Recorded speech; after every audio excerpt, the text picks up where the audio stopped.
Заңсыз ол қойылған. Алматылық адвокат Тайыр Насханов Іле Алатау паркіне серуенге шығып, онда әлдекімдердің жерді меншіктеп, жолды жапқанын көрген. Сөзінше, күзетшімін деген адам бұл жермен жүруге болмайды деп ескерту жасаған.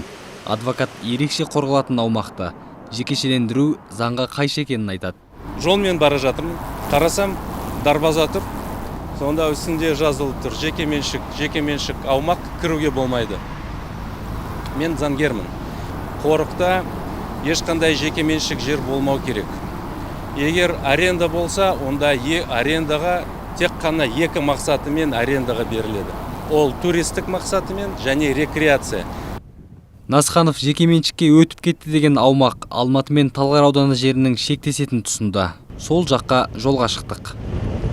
Біз кейіпкеріміз айтқан бағыт бойынша Әл-Фараби даңғылынан 15 минуттай жүргеннен кейін Іле Алатау паркының аумағына жеттік. Мына тақтайшылар соны айғақтайды.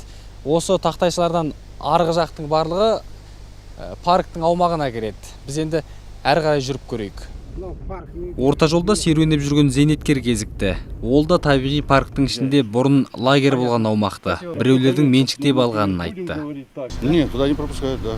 Но мы туда уже не стали ходить. Ол жақ адамдарды өткізбейді. Біз ол жақпен жүрмейтін де болдық. Үнемі осы маңда серуендеп қыдырамын. Арғы жақпен, мына жақпен де жүрем. Қазір барсаңыздар көресіздер. Ол жерде шлагбаум тұр. Бәрін бұрынғы қалпына келтірсе дұрыс болар еді. Қыдырғанға жақсы. Ол жерге өте көп адам келеді. Жаяу шығады, демалады. Здесь очень много народу ходит сюда. Пешком ходят, гуляют.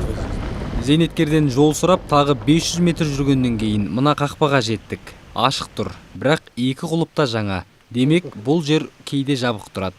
Адвокат Насханов айтқандай, бөгде адамның кіруіне тыйым салынған. Жеке меншік аумағы екені жазылған. Іште шағын үй, 2 контейнер тұр. Ешкім жоқ. Жоғары қарай тағы жүріп көрдік. Ақыры мына бір үйге жеттік. Бұл үй кімдікі, немесе бұл жерде кім тұрады, біз оны ештеңені білмейміз. Қазір барып, өзінен сұрап көреміз. Бірақ ескерте кетейік, бұл ұлттық табиғи парктың аумағы. Осы үй жайды қарауылдап отырған қызметкермін деген азамат жер бойынша жауап бере алмайтынын айтты.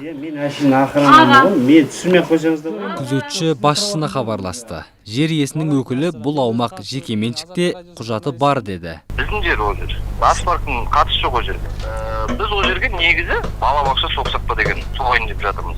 Балабақша. Бірақ сіздер ары бері өткен кейбір адамдарға өтуге болмайды, жүрмеңдер деген сияқты ескертулер жасапты. Ол жерде өтуге болмайды деген адамға суын кеп алады.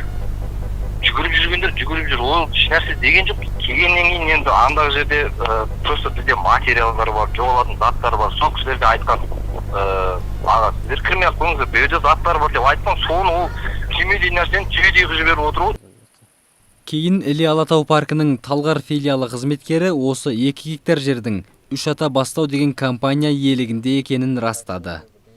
Солай кезінде өздерінің жері болған, содан бізден жерді тағы да арендаға алған жерлері бар. Үйлерін салғандарында анау стройкаларын жүріп жатқан жерлер только бір 2 жыл болды ғой бастағандарына. Сен бір өткенде көп болса бір 3 жыл болған шығар. 2 жыл болды ма екен сондай ғана көп емес. Оларға где-то бір 3 жыл 4 жылдың ішінде салып бітіріп өткізіп жаңа көрсету керек оларға. Сондай бір договорда сөз сондайлар бар да бар. Мекеме заңгері 1996 жылы құрылған ұлттық парк аумағында жер меншіктеп отырғандар барын мойындайды. Жалпы саны 82 жер телімі. Бұл жерлер парк құрылғанға дейін жекеге өтіп кеткен.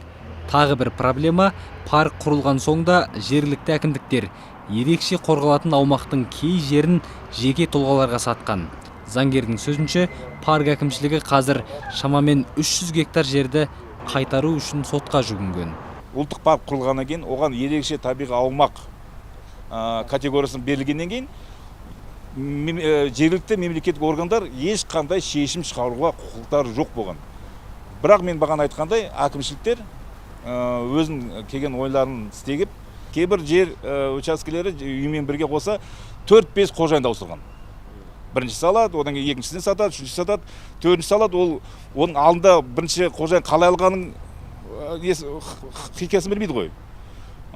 Сондықтан сол моменттерді де біз ақындап шығарып жатырмыз. Бірақ сотқа бергенде жаңа 4-5 адамды сотқа беру керек. Іле Алатау мемлекеттік ұлттық табиғи паркының көлемі 198 мың гектар. Жерді меншіктеп алғандардан қайтару қиын дейді заңгер. Қазір жер экотуризмді дамыту үшін ғана жалға беріледі. Бірақ биыл парк аумағынан 35 гектар жердің кәсіпкер Александр Гужавиннің компаниясына 49 жылға жалға берілуі үлкен шуға айналды. Эко-белсенділер үкіметтің бұл шешіміне қарсы шықты. Бірақ билік экотуризмді дамытатынына сендіргісі келеді. Былтыр табиғи парк аумағында салынбақ болған Көкжайлау тау шаңғы курортының құрылысы да қоғам наразылығынан кейін тоқтатылған еді. Манас Қайыртайұлы, Санат Нұрбеков, Азаттық ТВ.